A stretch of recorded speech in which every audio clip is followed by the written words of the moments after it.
I remember the sound of rain on glass. Real rain, falling from clouds that formed naturally in an atmosphere untouched by recycling systems or chemical treatment. I was 7 years old, standing at my grandmother's window on Cadia, watching the storm roll across the Casarican fields while she told me stories of the Void. She had served 40 years aboard Imperial Navy vessels, my grandmother. Her hands were gnarled with age and Void scarring, but her eyes remained sharp as lasfire. She told me many things during those quiet evenings while the rain whispered against the windows. She told me of worlds beyond counting, of stars that burned in colours I would never see from Cadia's surface, of battles that shook the foundations of reality itself.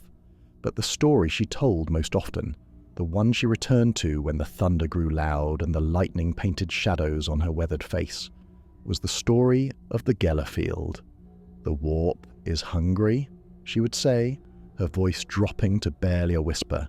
"It is always hungry, child. And the only thing that stands between its hunger and our souls is a bubble of reality so thin you could push your finger through it. That bubble is the Gellerfield. Remember this. When you travel the stars, and you will travel the stars because that is what we do, you must never forget what waits on the other side of that field. You must never forget what happens when it fails." I asked her once what happens. She did not answer with words. She simply held up her left hand, showing me the 3 fingers that remained and the smooth scarred stumps where the other 2 had been. "Some questions," she said, "are better answered by the asking than the telling." I understand now what she meant. I understand because I have seen it. I have lived it. I have walked through the spaces where reality bleeds into nightmare, where the laws of physics become suggestions, where time folds upon itself like cloth in the hands of a seamstress gone mad. My name is Mordecai Thresh. I served as second navigator aboard the Imperial transport vessel Sanctified Purpose for 11 years before the incident that ended my service and began my testimony.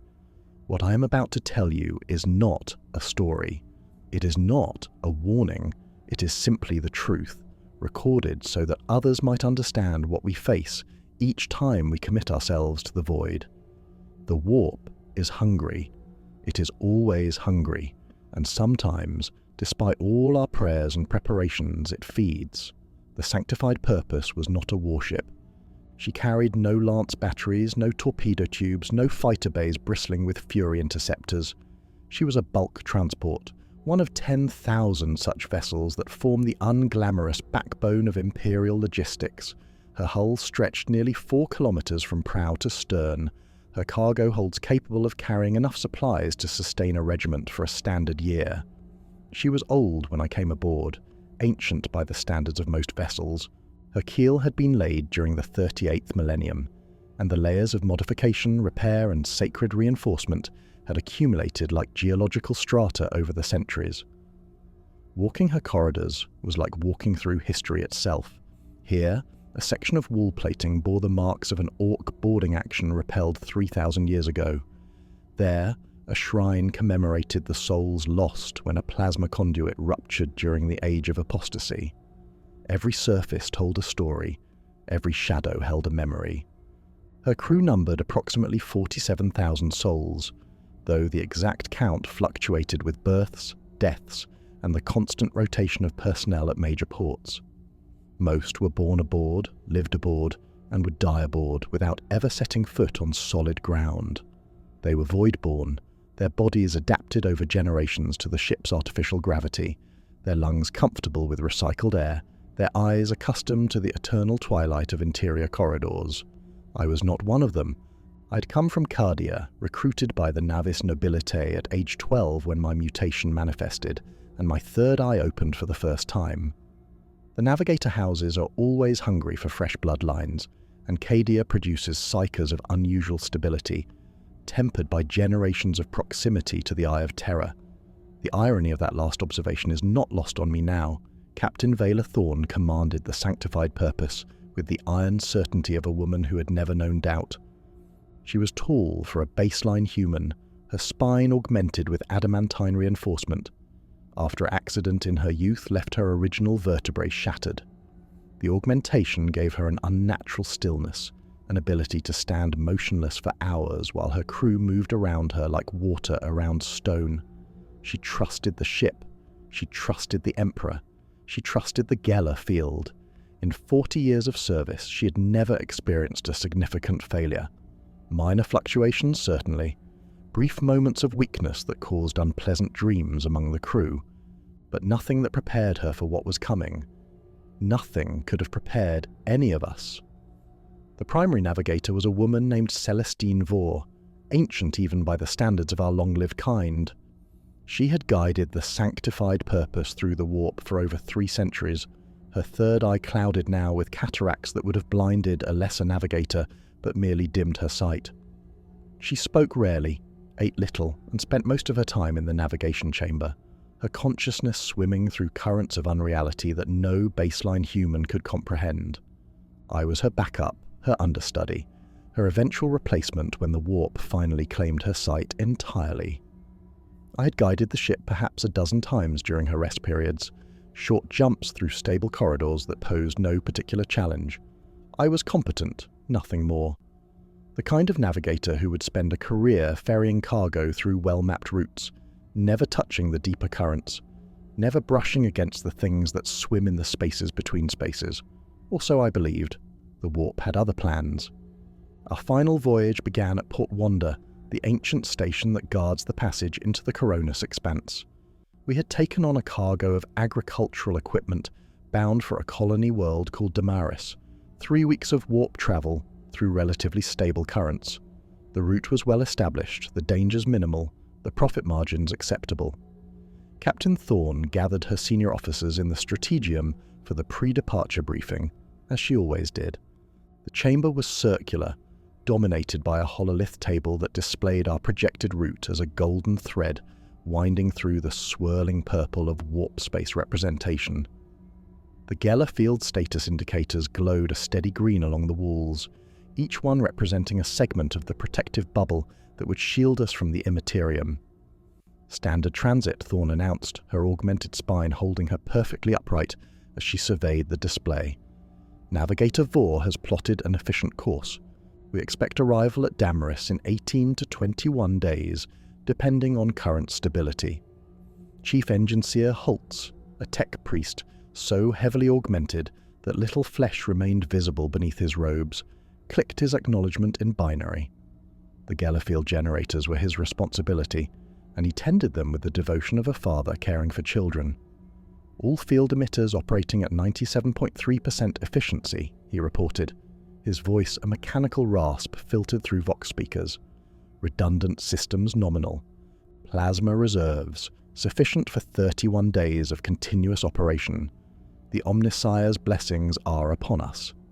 Celestine Vore said nothing, as was her custom. Her third eye was covered by a silk bandage, as it always was when she was not actively navigating. But I saw her fingers twitch slightly, a nervous gesture I had never observed in her before. I should have asked her about it. I should have pressed her for an explanation. But junior navigators do not question their seniors, and I was still young enough to believe that protocol mattered more than instinct. The departure itself was routine. We disengaged from Port Wanda's docking clamps, maneuvered to safe translation distance, and activated the Geller field. The familiar hum of the generators vibrated through the hull, a sound that every void traveler learns to find comforting. It meant safety. It meant protection. It meant that the hungry void would have to wait a little longer for its meal. The warp transition was smooth, a brief moment of disorientation as reality folded around us and deposited us in the swirling madness of the immaterium. Through my third eye, which I had opened to observe the process, I watched the material universe recede like a shore glimpsed through fog. Colours that had no names in human language washed over us. Sounds that were not sounds but rather concepts, made audible pressed against the edges of perception. And there, at the boundary, where ship ended and warp began, the Geller field shimmered like a soap bubble containing everything we were and everything we loved. For the first 3 days, nothing unusual occurred. The crew went about their duties with the practiced efficiency of people who had spent their lives in transit. Shifts changed, meals were consumed, prayers were offered. In the cargo holds, servitors monitored the agricultural equipment, ensuring that the precious machines remained secure against the subtle vibrations of warp travel. I spent most of my time in secondary navigator chamber, practicing the mental exercises that Celestine had prescribed for me. Navigation is not merely a matter of sight. It requires a particular kind of concentration, ability to hold one's consciousness in two states simultaneously. You must be aware of the ship, its systems, its crew, but you must also be aware of the warp, its currents, its dangers, its terrible beauty. It was during one of these practice sessions that I first noticed the change. The Geller field, as I perceived it through my third eye, had always appeared to me as a golden membrane, flexible but firm, keeping the madness at bay. But now, in certain sections, that golden light had taken on a slightly greenish tinge. Not corruption, not yet. More like the first hint of mold on bread, barely visible but unmistakably present. I reported my observation to Celestine. She listened without expression, her ancient face revealing nothing, and then dismissed me with a wave of her gnarled hand. "The warp plays tricks," she said. "You are young. Your perception is not yet refined. What you see as change is merely your own inexperience seeking patterns where none exist."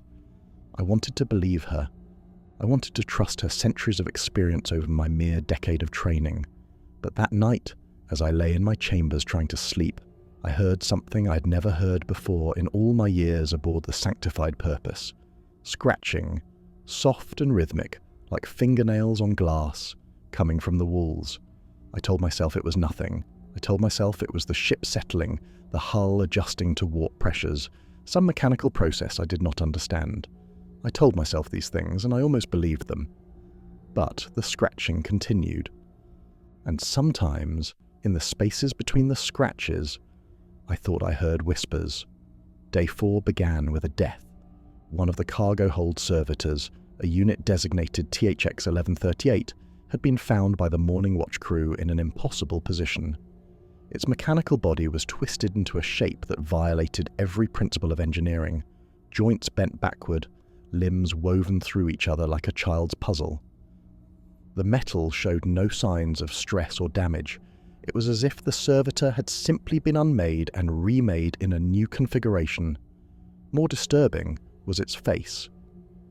Servitors possess only rudimentary facial features, their expressions limited to basic functionality. But THX 1138's face had been altered. Its metal features had somehow softened, taken on an almost organic quality, and the expression frozen there was one of absolute terror. Chief Engine Seer Holtz examined the remains with his usual mechanical detachment, but I noticed the way his mechadendrites trembled slightly as he worked.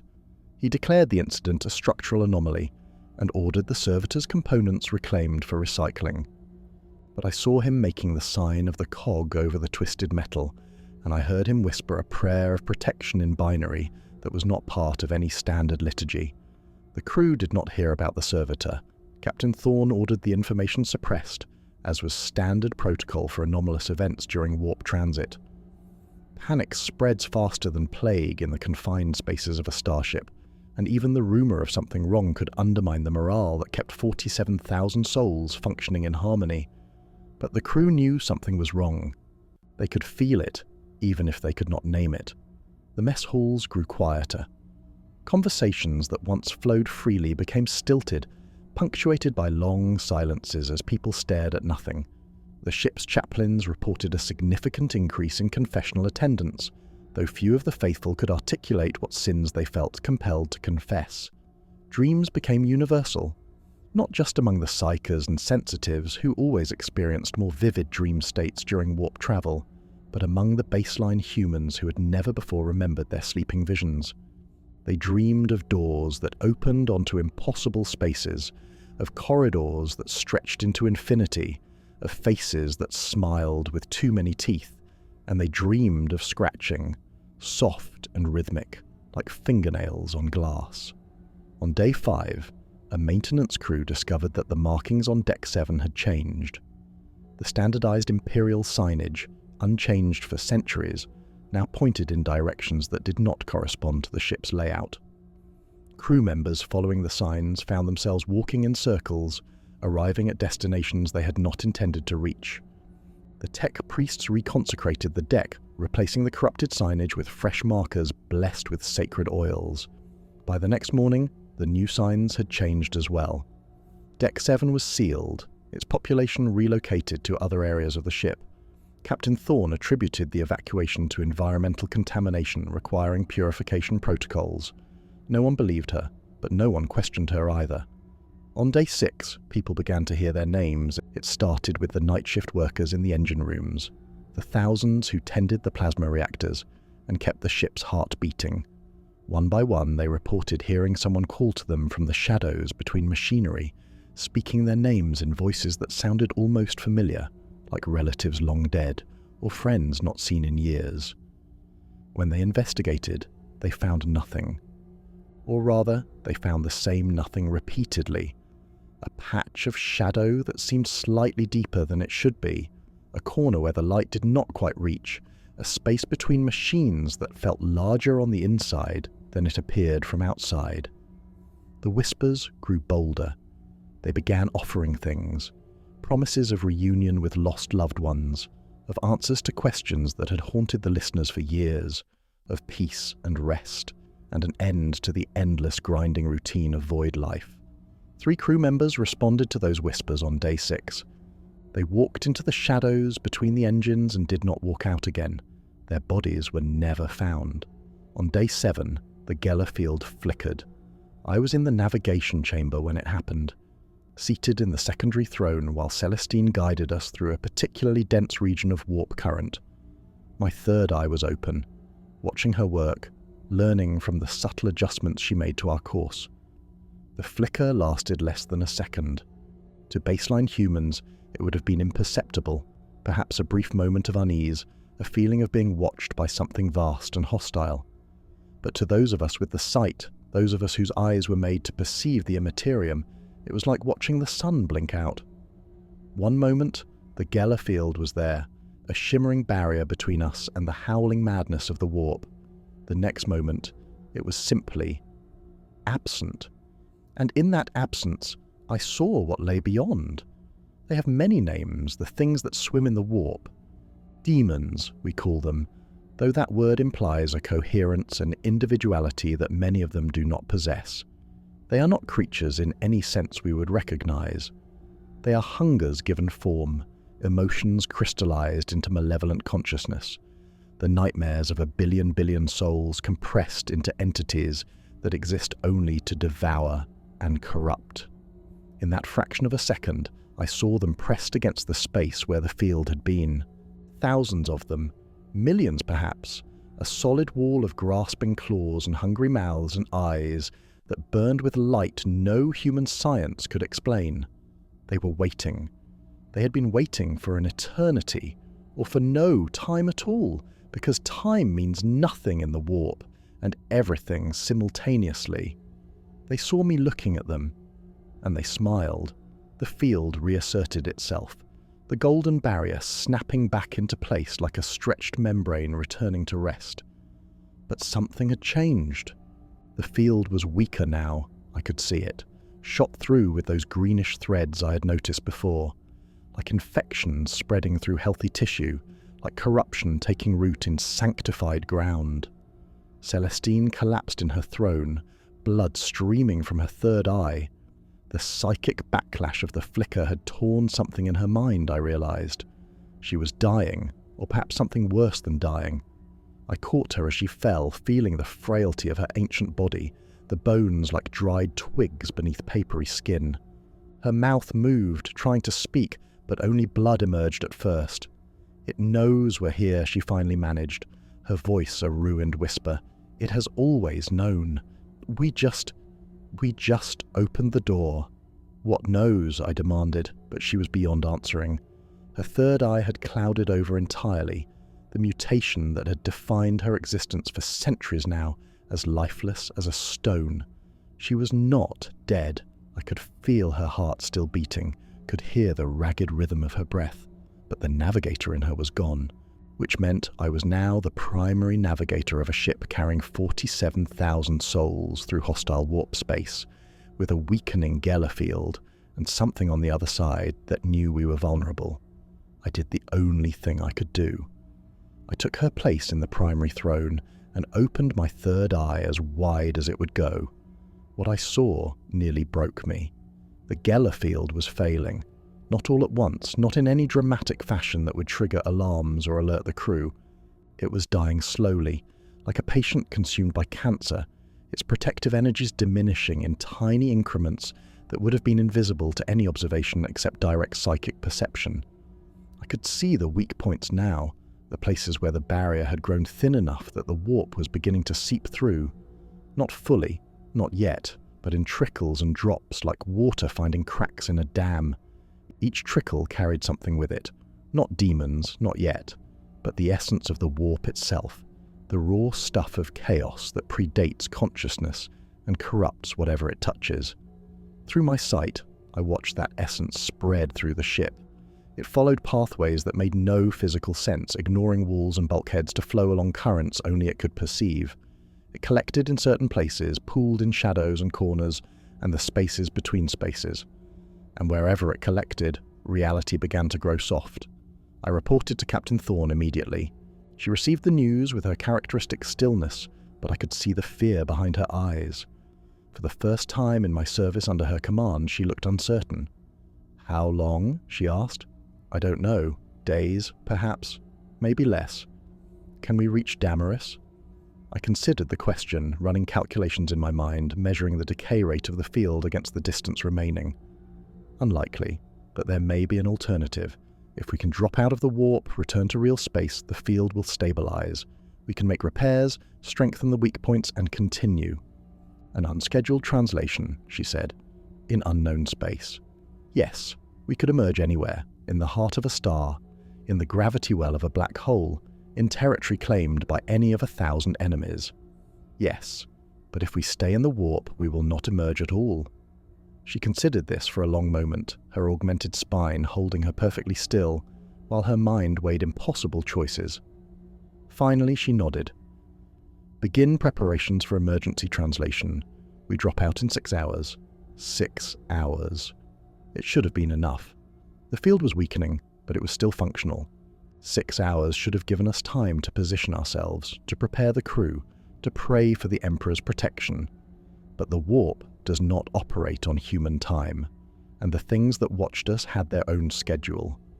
The first full manifestation occurred 4 hours before our scheduled translation. It happened in the ship's primary Scholarium, where the children of the crew received their education. 300 young minds, ranging in age from 5 to 15, were seated in orderly rows while their instructor, an elderly woman named Magister Holt, led them in recitation of the Imperial Creed. The children noticed it first. Their young minds, not yet calcified by years of conditioning, were more sensitive to wrongness than their adult counterparts. One by one, they fell silent, their eyes fixed on a point behind Magister Holt that she could not see. She turned, following their gaze, and saw nothing unusual. The wall behind her was blank, decorated only with an aquila and a portrait of the God Emperor in his aspect as the master of mankind. She was about to resume the lesson when she noticed the aquila's wings beginning to move. It was subtle at first, a slight flexing of the metal that could have been dismissed as a trick of the light, but the movement grew more pronounced, the wings beating in a rhythm that had nothing to do with Imperial iconography. The aquila's heads turned, their stylized beaks opening and closing, and from somewhere inside the metal came a sound like screaming. The portrait changed next. The Emperor's face, rendered in the classic style of beatific serenity, began to twist. His eyes, depicted as orbs of golden light, darkened and multiplied, spreading across his face like a rash. His mouth opened, wider than any human mouth should open, and from within emerged a tongue that was not a tongue, but rather a glistening appendage covered in eyes and mouths of its own. The children began to scream. What happened next was reconstructed from survivor testimony and security-picked recordings that should have been impossible. The surveillance systems had been offline for days, yet somehow captured everything in perfect clarity. The portrait spoke, not in words exactly, but in concepts that translated directly into the minds of everyone present. It spoke of the futility of faith, of the corpse on the golden throne, of the beautiful truths that awaited those who opened their hearts to the true powers of the universe. Some of the children listened. 12 of them, ranging in age from 7 to 13, stood as one and walked toward the portrait. Their faces had gone slack, their eyes rolled back to show only white. They reached the wall and did not stop, their bodies passing through the solid surface as if it were water. The metal rippled around them, and for just a moment, through the gaps they created, those who remained behind glimpsed what waited on the other side.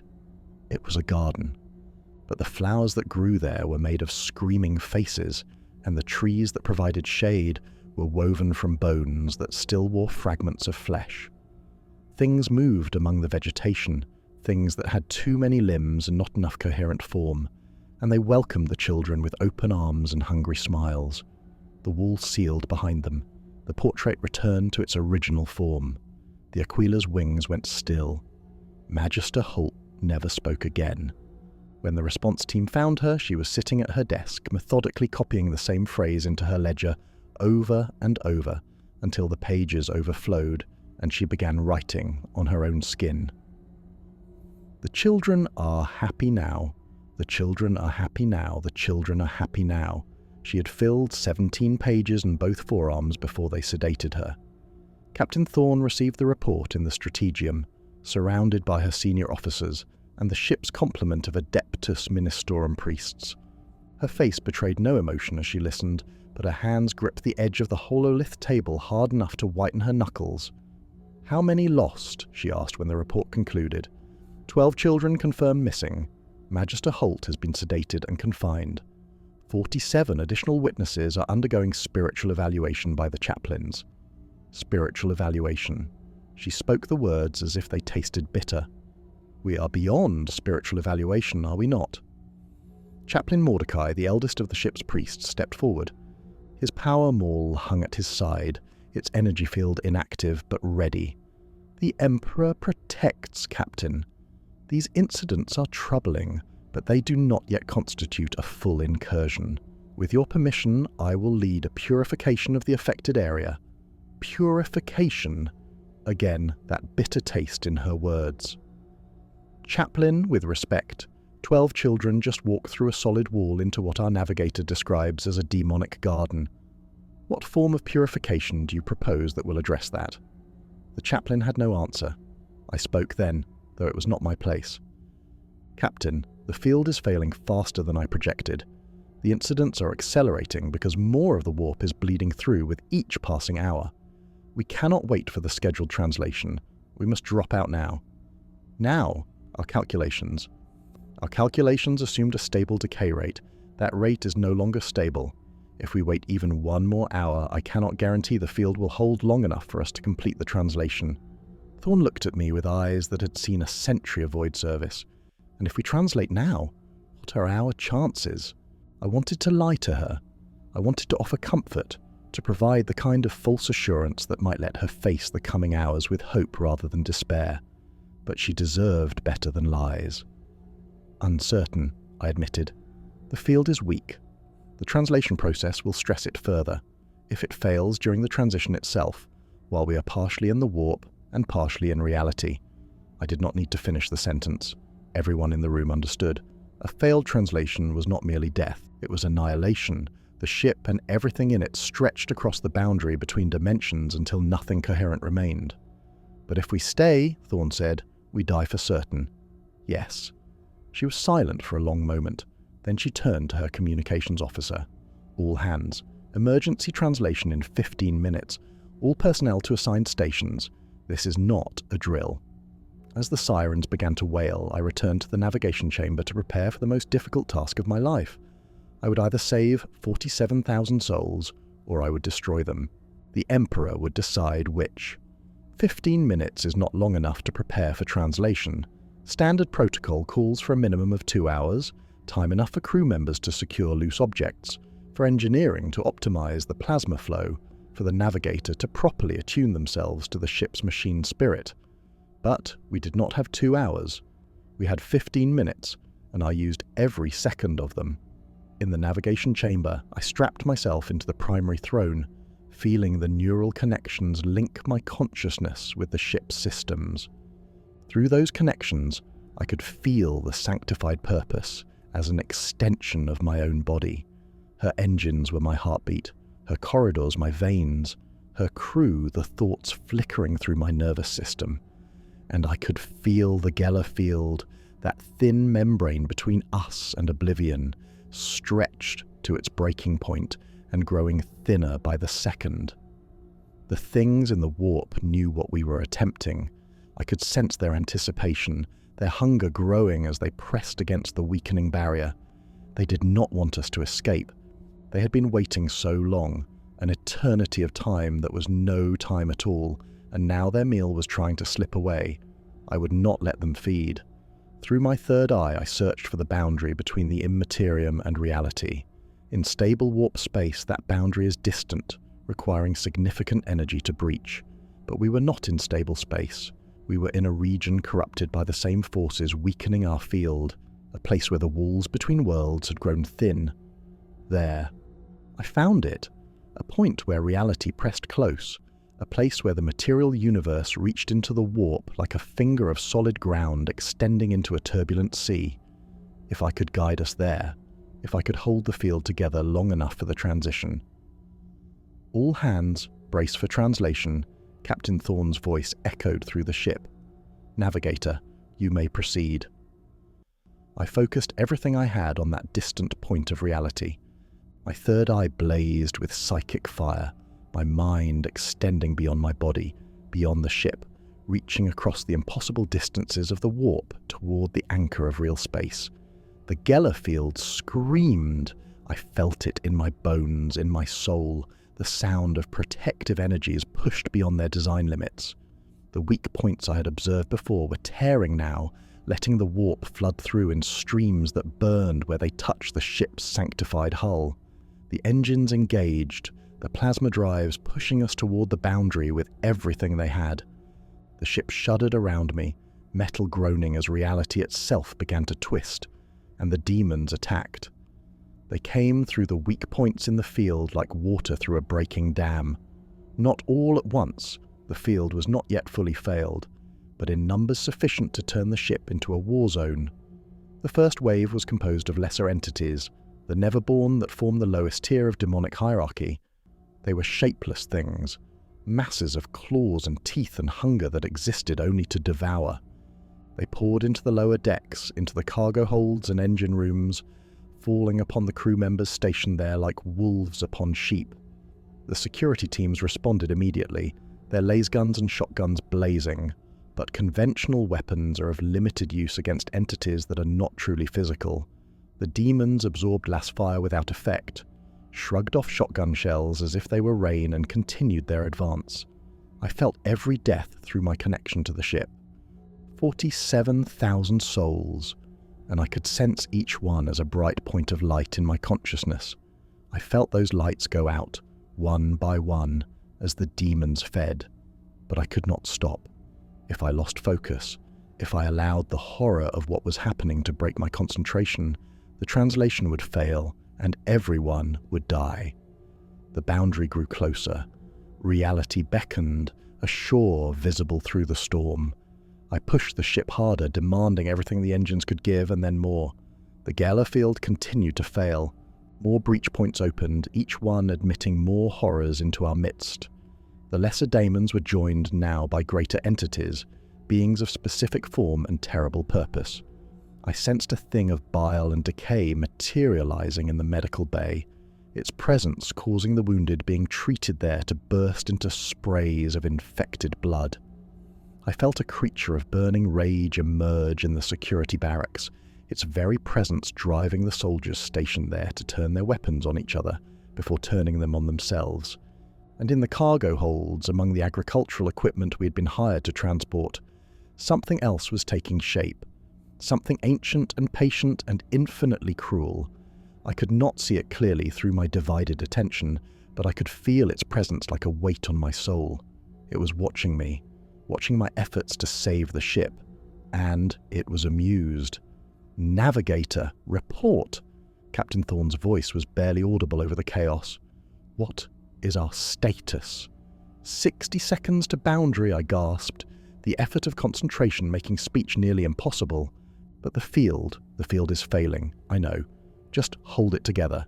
60 seconds, an eternity. I could feel the protective energies unraveling, the careful work of the tech priests coming undone, as forces they never anticipated tore at the fundamental structure of the field generators. 50 seconds. The thing in the cargo hold was moving now, ascending through the ship, passing through decks as if the solid metal were smoke. It was coming for me, I realized. It wanted the Navigator, the one whose sight was guiding us toward escape. If it could stop me, if it could break my concentration for even a moment, the ship would be lost. 40 seconds. I felt it enter the corridor outside the navigation chamber. The bulkhead doors meant nothing to it. The prayers inscribed in the metal, the sanctified wards, the accumulated blessings of centuries of Ministorum attention, all were insufficient to slow its advance. 30 seconds. The door to my chamber began to dissolve. Not break, not burn, but simply cease to exist, its atoms unmaking themselves as reality rejected its presence. Through the growing gap, I glimpsed what was coming for me. It had been human once, I think. Or perhaps it wore the shape of humanity as a mockery, a reminder of what it intended to do to our entire species. Its body was wrapped in chains that were also part of its flesh, metal and meat grown together in obscene fusion. Its face was a mask of golden beauty, perfect features that seemed to shift and change with each viewing, never quite the same twice. But its eyes were pits of absolute darkness, voids that swallowed light and hope and everything that made existence bearable.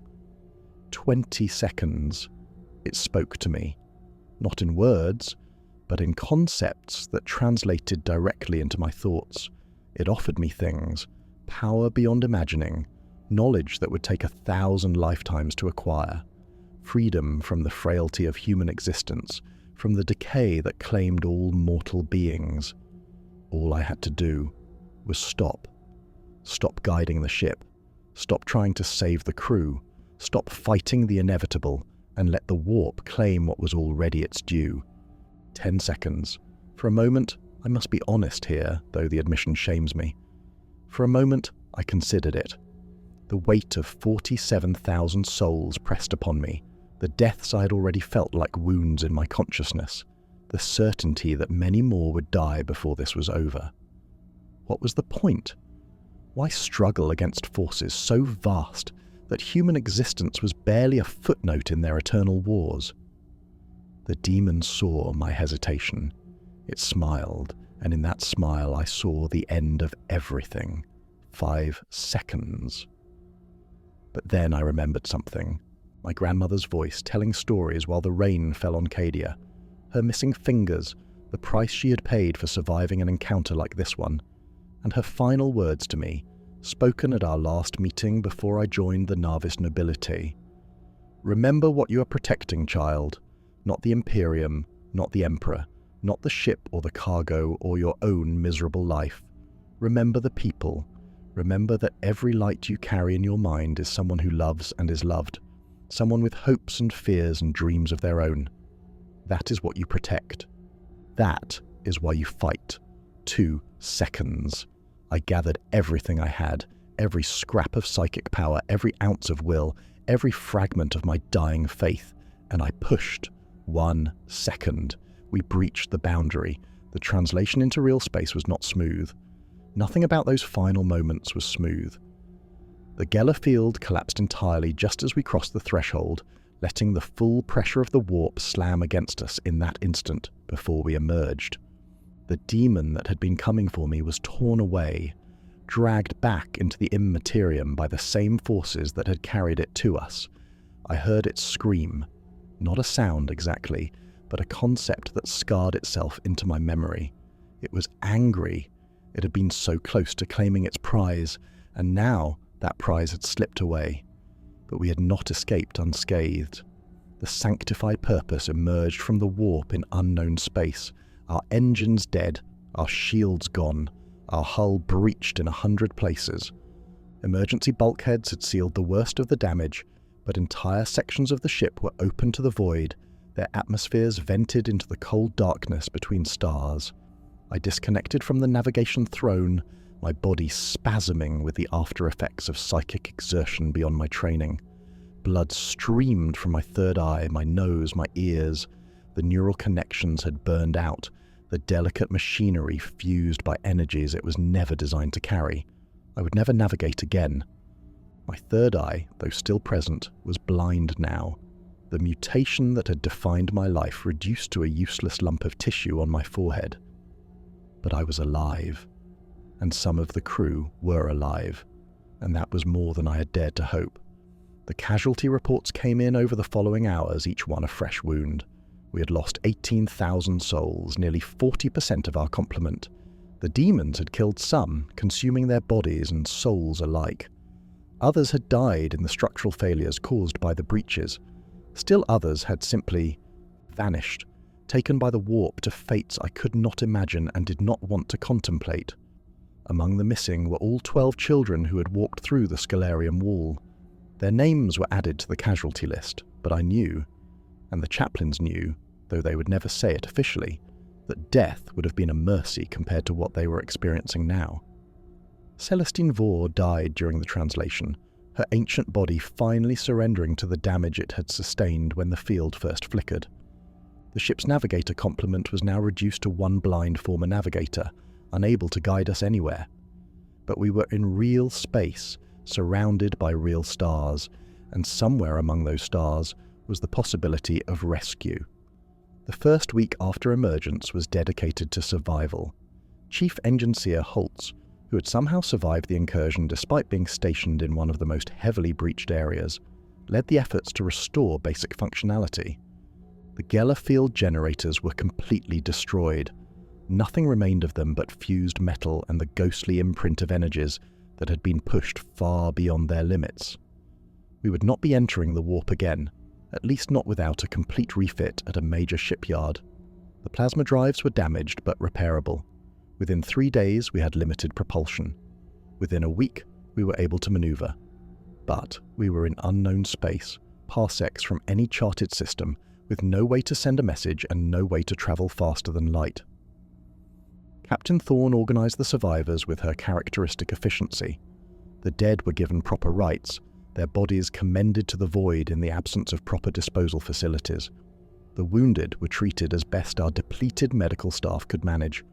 The traumatised, and nearly everyone was traumatised to some degree, were assigned duties that kept their minds occupied while the chaplains provided what spiritual comfort they could. No one spoke of what had happened, at least not openly. The official record described the incident as warp turbulence resulting in navigational equipment failure and subsequent hull damage.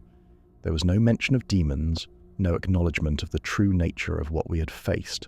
But in the quiet hours, when the survivors gathered in small groups, I heard them whispering. They shared what they had seen, what they had experienced, trying to make sense of horrors that defied comprehension. Some had been touched directly by the entities that had invaded us. They bore marks now, scars that were not entirely physical, wounds that went deeper than flesh and bone. One woman, a cargo handler named Sarah, who had witnessed her entire shift torn apart by lesser demons, showed me what the experience had left her. Her skin was unmarked, her body whole, but her shadow was wrong. It moved independently of her movements sometimes, reaching for things she was not reaching for, turning to look at sounds she had not heard. It's hungry, she told me, her voice flat with exhaustion. I can feel it, always hungry. Not for food, not for water, for something else. Something I don't have a name for. I had no comfort to offer her. I could only listen, and watching, and add her testimony to the chronicle I had begun compiling. That chronicle became my purpose in the days that followed. With my navigator abilities gone, I was no longer of use in my original capacity, but I could document, I could record. I could ensure that what we had experienced would not be lost, would serve as warning and instruction for those who came after, if anyone came after. 3 months after emergence, when our supplies were running dangerously low and hope had become a rationed commodity, we detected a signal. It was faint, barely distinguishable from the background radiation of the void, but it was undeniably artificial. A pulse pattern, repeating at regular intervals, broadcasting on standard Imperial frequencies. Somewhere in this unknown region of space there was another vessel. Captain Thorne ordered us to move toward the signal, a journey that would take 2 weeks at our reduced speed. 2 weeks of hope mixed with fear, anticipation mixed with dread. What if the signal was a trap? What if whatever had followed us from the warp had laid this bait? But we had no choice. Without resupply, we would be dead within a month. The signal was our only chance. The source turned out to be a small monitoring station, an ancient installation from the dark age of technology that had been forgotten by the Imperium for millennia. Its automatic systems had been broadcasting for 10,000 years, calling out to ships that never came. We were not the first to answer. The station's archives contained records of 3 other vessels that had stopped here over the centuries, each one leaving supplies and repairs before continuing their journeys. The station was a waypoint, a rest stop on routes that had been old before the Emperor walked on Terra. More importantly, the station had a long-range astropathic relay, dormant but functional. Chief Engineer Holtz and his remaining tech priests worked for a week to restore it, and when it finally activated, they were able to send a message to the nearest major Imperial installation. Help was coming. It would take months to arrive, but help was coming. In the waiting time, I completed my chronicle. I recorded everything I had witnessed, everything I had experienced, everything I had learned about what happens when a Gellerfield fails. I did not spare myself or anyone else in the telling. I documented the deaths, the disappearances, the corruptions that had occurred. I wrote about the children who had walked through the wall, about the woman with the hungry shadow, about the crew members who had heard voices in the darkness and followed them. And I wrote about what I had seen in those final moments, when the demons spoke to me and I almost listened. I wrote about the temptation, the seduction, the terrible logic of surrender, because that, I had come to understand, was the true danger of the warp. It was not the demons themselves, terrible as they were. It was the door they opened in your soul, the possibility they represented. The chance to stop fighting, stop struggling, stop carrying the weight of existence in a universe that seemed designed for suffering. The warp offered peace. False peace, poisoned peace that was really just another word for annihilation. But in moments of weakness, in moments of despair, that peace could seem like the only reasonable choice. That is what I wanted others to understand. That is why I recorded everything, sparing no detail, hiding no shame. Because the next time someone faces what I faced, I want them to know that the struggle is worth it. That even when the field fails, even when the Daemons pour through, even when everything seems lost, the human spirit is capable of resistance. We are not strong because we cannot be broken. We are strong because we can be broken, and we fight anyway. The rescue fleet arrived 7 months after our emergence. They found us still at the station, our numbers reduced further by illness and accident, and the occasional disappearance that everyone pretended not to notice. 23,000 survivors out of the original 47,000. Not even half.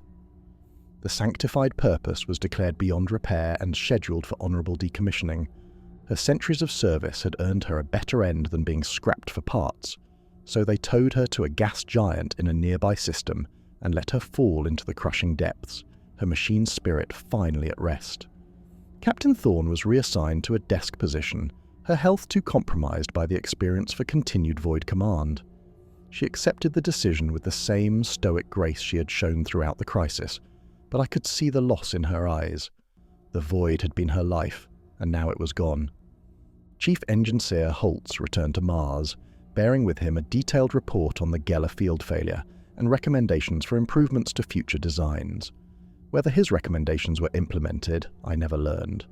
As for myself, I was released from service with full honours and a pension sufficient to live comfortably for the remainder of my days. The Navi's nobility did not want a blind navigator, and I did not want to return to a house that would see me only as a failure. I settled on a quiet world in Segmentum Pacificus, a planet of green hills and natural rain and skies that did not pulse with the memory of hungry things. I built a small home at the edge of a village where no one knew my history, and I began to write. This chronicle is the result. Not just my own account, but the testimonies of survivors I was able to interview, the historical records I was able to access, the accumulated knowledge of what happens when the shield fails and the warp pours through. I write it now, 50 years after the events I have described, with hands that tremble from age and eyes that no longer see clearly. The third eye on my forehead is a sealed scar, the mutation long since surgically removed at my own request. I am, by all measurable standards, a normal human being again. But I am not normal. None of us who experienced that passage could ever be normal again. I still hear the scratching sometimes, late at night when the rain falls on my roof and the darkness presses close. I still see the demon's face when I close my eyes, that mask of perfect beauty with its empty eyes. I still feel the weight of those 47,000 souls, the lights that went out while I struggled to save them, and I still wonder, in my darkest moments, whether I made the right choice, whether I should have accepted the demon's offer, whether the souls I saved would have been happier in oblivion than in the grinding struggle of Imperial existence. I know these thoughts are heresy. I know they are exactly what the powers of chaos want me to think. I know that the doubt itself is a weapon, a way for the things in the warp to continue their assault on my soul even decades after the physical danger has passed. But that is the truth of what I experienced, and I will not hide it. The warp does not simply kill. It corrupts, it infects, it plants seeds in your mind that grow slowly over years and decades, flowering into despair or madness or something worse. Every survivor of a Geller field failure carries those seeds. Every one of us is a potential traitor, a possible vector for corruption, a weak point in the armor of humanity. We know things that others do not. We have seen things that others cannot imagine, and we carry the memory of moments when the alternative to fighting seemed almost reasonable. This is the true cost of warp travel, not just the immediate deaths, the souls consumed by demons or torn apart by the immaterium, but the slow erosion of everything that makes us human, the gradual wearing away of hope and faith and the will to continue. And yet we continue.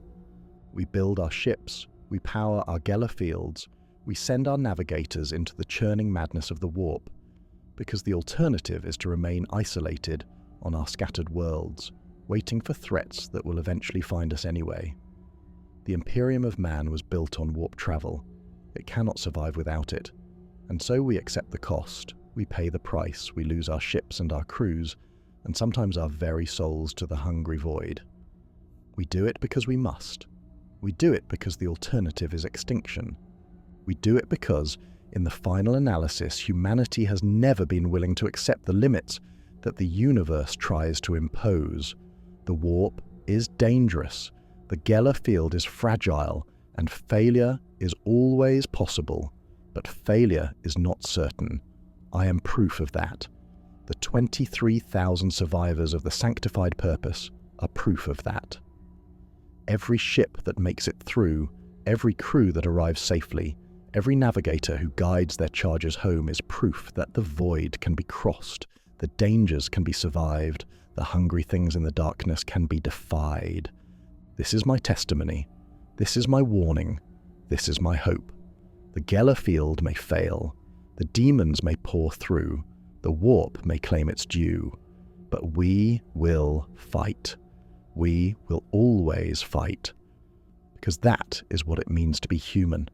I remember the sound of rain on glass, real rain, falling from clouds that form naturally in an atmosphere untouched by recycling systems or chemical treatment.